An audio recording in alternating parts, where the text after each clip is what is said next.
What's up, Jags Nation? It's your boy UCF Jaguar, and we have a pretty pressing need at the strong safety position right now, as we have not decided to re-sign Cyprien yet.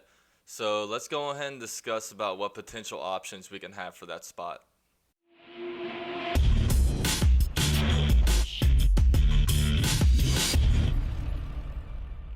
So going into this offseason, I thought there were two free agents that we were really going to re-sign, and that was Kelvin Beachum and that was Jonathan Cyprien. Jonathan Cyprien was a part of the 2013 draft class, the first draft class in the Gus Bradley, Dave Caldwell regime. And when the regime came here, they were going to model their defense off of the Seattle defense that Gus Bradley helped build. Then they grabbed Cyprian in the second round to play that Cam Chancellor role in the Seattle Seahawks defense.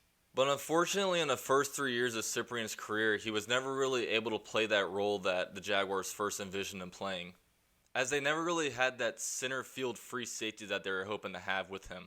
And it got really frustrating because once Cyprian started dropping in coverage, it really started exposing his weakness, as he's really not a very good cover player. I mean, I don't even want to think about all the times I saw tight ends get 25, 30-yard gains on him. But last offseason, the Jaguars were able to sign Tashawn Gibson, who the Jaguars saw at the time was going to be that dream free safety they were kind of envisioning Cyprian to play alongside with. And once they were able to install Tashawn Gibson in the defense when they were really able to play Cyprian as that, strong safety, that box safety, that Cam Chancellor type of player that they first envisioned him playing as. Then after that happened, and after they kind of decreased his coverage responsibilities and had him play more as a run stopper, is when he really had his breakout year. I mean, he had his best year as an NFL player last year when he played to that role. PFF actually ranked him as the seventh best safety in the 2016 season, which has me so confused as why the Jaguars haven't really re-signed him yet. I mean, I think if we really wanted him back, we could sign him to a team-friendly deal, as every other team would kind of have to pay a premium on him. Now, I sit here and wonder why the Jaguars have decided not to re-sign Cyprien yet. Is it because we're trying to go hit a home run and get a guy like Eric Berry? Is it because maybe they're trying to target like a Malik Hooker or Jamal Adams with the number 4 pick in the draft?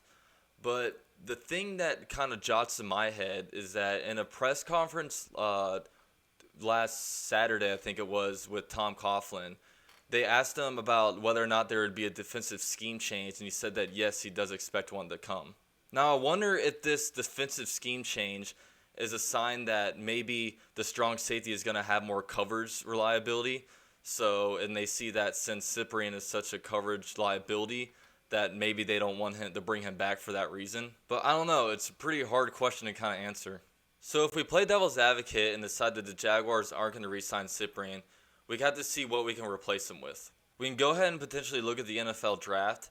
And the only guys in the NFL draft that I actually see starting at that strong safety spot next year are Malik Hooker and Jamal Adams. Because the thing with the draft is you want your first round picks to pretty much be out there and starting. But your second round picks and later, you just pretty much want them contributing to where they're not an immediate starter role, just because you want as much experience on the field as you can. And when you're in a Jaguar situation right now, we're in a win now kind of mode. So we can't really have any guys out there that are really unexperienced if they're not really an elite talent like the top 5 pick would be. Unfortunately, draft steals like Telvin Smith and Yannick Ngakoue are pretty hard to find. Now let's go ahead and talk about the free agency class. Now, everybody knows that Eric Berry is a free agent this year. He's one of the top names out there, and he's a guy that everybody wants. And the Chiefs have until Wednesday to put a franchise tag on him, which I don't see Eric Berry playing for any other team.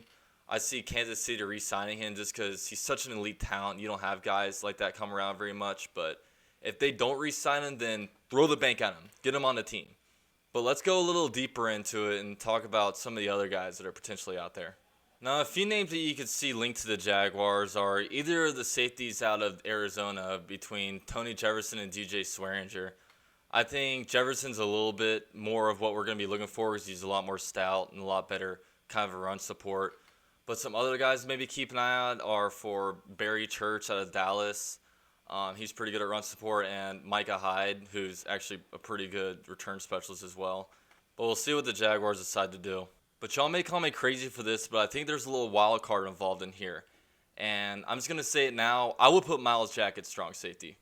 Now, Miles Jack's a guy that would be playing his best in either a Will position or a Mike position. But the thing is, the guys that he's playing behind are literally two of the best players on the defense. And Miles Jack is so talented, we can't hide this guy anymore. When this guy was coming out of college, he was one of the most versatile players out there. I mean, he played running back. He actually played slot cornerback sometimes. He would play cornerback, and he actually locked down Nelson Aguilar for one game where he literally covered him the whole game. He's just literally a physical specimen. And I don't want to shelf this guy any longer. This guy is way too good to be playing Sam. Sam's a position that's only on there 20% of the time because of the Jaguars are always in the nickel pretty much all the time. But we need to get this guy on the field, and we need to get this guy to start making an impact. There was an NFL scout on Jaguars Today one time, and he was talking to Mike Dempsey about how when he went through all the drafts and basically covered all the linebackers and graded them, Luke Kuechly at the time was his best graded linebacker.